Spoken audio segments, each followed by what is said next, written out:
Assalamualaikum warahmatullahi wabarakatuh. Perkenalkan, nama saya Sesanti Ajirini Basuki dengan NIM 4322 Di sini saya akan mempresentasikan materi mengenai pembinaan dan pengembangan bahasa Indonesia di era industri 4.0. Sebagai syarat untuk memenuhi tugas dasar 2 mata kuliah Bahasa Indonesia dengan dosen pengampu Ibu Winaria Lubis MPD.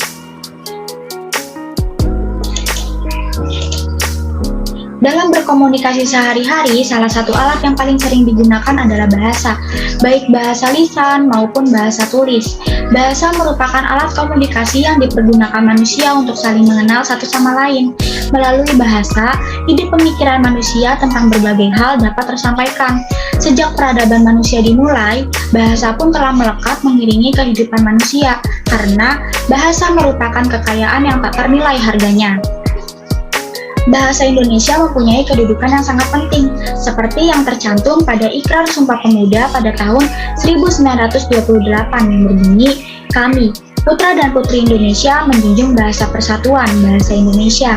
Selain itu, di dalam Undang-Undang Dasar 1945, Bab 15, Pasal 36, yang berbunyi, "Bahasa negara ialah bahasa Indonesia."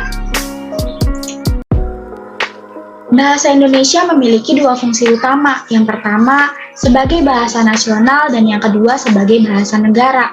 Kedudukannya sebagai bahasa nasional, bahasa Indonesia ini berfungsi sebagai lambang kebanggaan kebangsaan, lambang identitas nasional, alat perhubungan antar warga, antar daerah, dan antar budaya, serta sebagai alat yang menyatukan berbagai suku bangsa dengan latar belakang sosial dan bahasanya masing-masing ke dalam kesatuan kebangsaan Indonesia.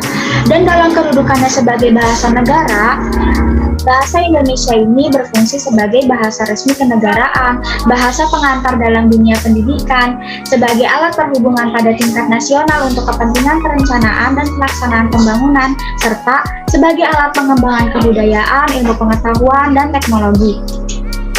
Dengan pembelajaran bahasa Indonesia ini bertujuan untuk memungkinkan manusia saling berkomunikasi, saling berbagi pengalaman, saling belajar dari yang lain, dan untuk meningkatkan kemampuan intelektual. Pembelajaran bahasa Indonesia diharapkan membantu untuk mengenal diri sendiri, budayanya, dan budaya orang lain. Mengemukakan gagasan dan perasaan, berpartisipasi dalam masyarakat yang menggunakan bahasa tersebut, dan menemukan serta menggunakan kemampuan analitis dan imajinatif yang ada di dalam diri kita sendiri. Derasnya arus globalisasi di dalam kehidupan kita akan berdampak pula pada perkembangan dan pertumbuhan bahasa sebagai sarana pendukung pertumbuhan dan perkembangan budaya, ilmu pengetahuan, dan teknologi. Di dalam era globalisasi ini, bahasa Indonesia mau tidak mau harus ikut berperan di dalam dunia persaingan bebas, baik dalam bidang politik, ekonomi, maupun komunikasi. Konsep-konsep dan istilah baru di dalam pertumbuhan dan perkembangan ilmu pengetahuan dan teknologi secara tidak langsung juga memperkaya kosakata bahasa Indonesia. Seiring berkembangnya zaman menuju dunia global, teknologi pun semakin maju. Apalagi kini dunia memasuki era revolusi industri 4.0. Revolusi industri 4.0 berdampak pada perkembangnya di berbagai bidang sebagai konsekuensi dari adanya penemuan teknologi yang baru. Selain itu, dampak yang terjadi bukan hanya pada apa yang kita kerjakan, melainkan juga siapa diri kita. Bahasa juga termasuk di dalamnya, yang merupakan aspek yang berkenaan dengan identitas diri kita. Revolusi industri 4.0 merupakan revolusi industri yang dapat dikatakan berbeda dengan revolusi industri yang sebelumnya. Revolusi industri generasi keempat ini memiliki skala ruang lingkup dan kompleksitas yang lebih luas, sehingga mendorong otomatisasi dalam semua proses aktivitas kehidupan. Teknologi internet yang semakin canggih dapat menghubungkan jutaan manusia di seluruh dunia, yang sekaligus menjadi basis transaksi perdagangan dan transportasi online. Demikian pula aplikasi media sosial, bioteknologi, dan non-teknologi semakin menegaskan bahwa dunia dan kehidupan manusia telah berubah secara fundamental. Tidak dapat dipungkiri bahwa revolusi industri 4.0 tersebut membuka peluang yang luas bagi siapapun yang ingin maju. Arus informasi yang melimpah menyediakan manfaat besar untuk pengembangan ilmu pengetahuan, ilmu ekonomi, termasuk dalam mengembangkan dunia pendidikan. Lebih khusus lagi bagi pengembangan pembelajaran bahasa Indonesia, di mana daya jangkau teknologi informasi tersebut tidak hanya berskala lokal, tetapi juga dalam skala global.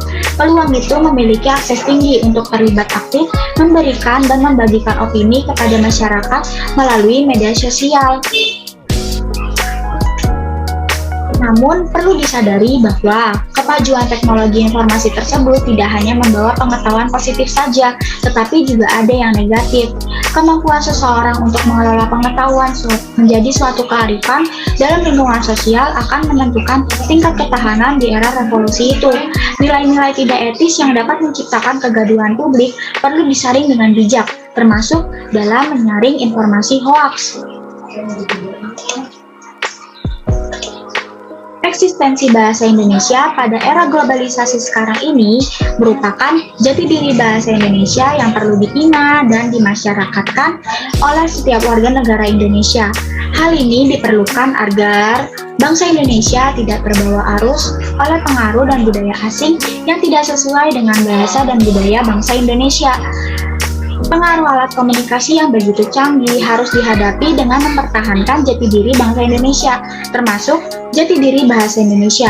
Disiplin berbahasa Indonesia akan membantu bangsa Indonesia untuk mempertahankan dirinya dari pengaruh negatif asing atas kepribadiannya sendiri. Pada saat ini, bahasa Indonesia pun mulai terpengaruh oleh berbagai macam bahasa lain. Bahasa Inggris, Jepang, dan Korea merupakan 3 bahasa yang paling banyak mempengaruhi penggunaan bahasa Indonesia ini. Hal ini disebabkan oleh adanya pertukaran budaya dan informasi yang begitu deras melalui internet, televisi, dan media-media lainnya, sehingga masyarakat Indonesia cenderung terbiasa menggunakan kata-kata asing tersebut daripada bahasanya sendiri. Hal ini yang sangat membahayakan kelangsungan bahasa Indonesia sebagai bahasa nasional. Revolusi industri 4.0 memang tidak dapat dihindari. Alkulturasi bahasa nasional dengan bahasa dunia pun menjadi lebih terasa perannya. Menguasai bahasa dunia dinilai sangat penting supaya dapat bertahan di era modern ini. Namun, sangat disayangkan jika masyarakat menelan mentah-mentah setiap istilah-istilah asing yang masuk ke dalam bahasa Indonesia. Ada baiknya jika dipikirkan dulu penggunaannya yang tepat dalam konteks kalimat, sehingga penyusupan istilah-istilah tersebut tidak terlalu merusak tatanan bahasa nasional. Menilik bahasa yang kerap digunakan dalam media sosial seperti Facebook dan Twitter setidaknya telah membuka pemikiran kita tentang artinya penting moralitas bahasa. Maksudnya, bagaimana cara penggunaan bahasa itu dapat tersampaikan, sikap berbahasa dan estetika bahasanya. Moral bahasa sangat penting dalam peranata sosiokultural masyarakat. Tidak sedikit bahasa yang digunakan dalam media sosial, begitu memaksakan kata-katanya yang cenderung bermakna kasar. Saling serang menggunakan bahasa kerap terjadi dalam komunikasi jejaring sosial. Kemunculan teknologi seperti internet tak hanya membawa perubahan bahasa tulisan dan lisan bahasa Indonesia. Lewat internet, kini masyarakat juga bisa mempelajari bahasa Indonesia secara mudah dan cepat. Media pembelajaran merupakan keharusan jika ingin masuk ke dunia milenial. Kehadiran media bukan sekedar penunjang, bahkan dapat menjadi bahan pembelajaran utama. Sarana utama menghadirkan media dapat menggunakan gawai atau telepon genggam, komputer, laptop, modem, jaringan, serta berbagai perangkat lainnya. Apalagi dengan adanya pandemi tahun sebelumnya dan tahun ini yang mengakibatkan penyelenggaraan pendidikan di Indonesia dilakukan secara daring. Berbagai sarana komunikasi yang diperlukan dalam pembelajaran akhirnya dapat dimanfaatkan secara optimal untuk tetap memberikan pengalaman belajar yang bermakna bagi siswa dan mahasiswa. Hal tersebut mengakibatkan meningkatnya intensitas penggunaan media sosial di kalangan para pelajar. Peningkatan fungsi itu secara langsung atau tidak langsung berdampak signifikan terhadap upaya pengembangan pembinaan dan perlindungan bahasa Indonesia. Media pembelajaran bahasa di era milenial ada berbagai jenis, diantaranya Yang pertama, media audiovisual gerak, contohnya film dan animasi yang tersaji melalui televisi dan peralatan lain. Media ini menghadirkan kehidupan secara konkret karena dapat didengar dan dilihat beserta gerak-geriknya. Materi pembelajaran pidato, bermain peran, membaca puisi, membaca berita, serta beriklan dapat secara langsung dihadirkan melalui media tersebut. Model-model tutorial tentang membuat atau melaksanakan sesuatu juga sangat banyak tersedia pada jaringan internet. Semua dilakukan oleh para ahlinya secara langsung. Para masyarakat bukan hanya diajak memanfaatkan berbagai media tersebut, namun mereka dapat memproduksi sendiri. Dengan kata lain, keberadaan masyarakat dapat beralih dari konsumen ke produsen. Gawai yang mereka miliki dapat dipakai untuk memproduksi media tersebut dalam durasi yang cukup. Media yang kedua yaitu media visual diam, misalnya slide, halaman cetak, dan foto. Jenis media ini memang sudah agak kurang populer untuk kalangan muda milenial, tetapi karena tiap daerah memiliki karakter yang berbeda, terutama dalam akses internet, media ini tetap dapat digunakan. Konsep media tepat guna terkait dengan situasi dan kondisi di berbagai wilayah yang berbeda. Ketiga, audio semi gerak, misalnya tulisan yang dapat bergerak dan bersuara, umumnya dari modifikasi PowerPoint. Keempat adalah media audio, misalnya telepon, pita audio, dan radio.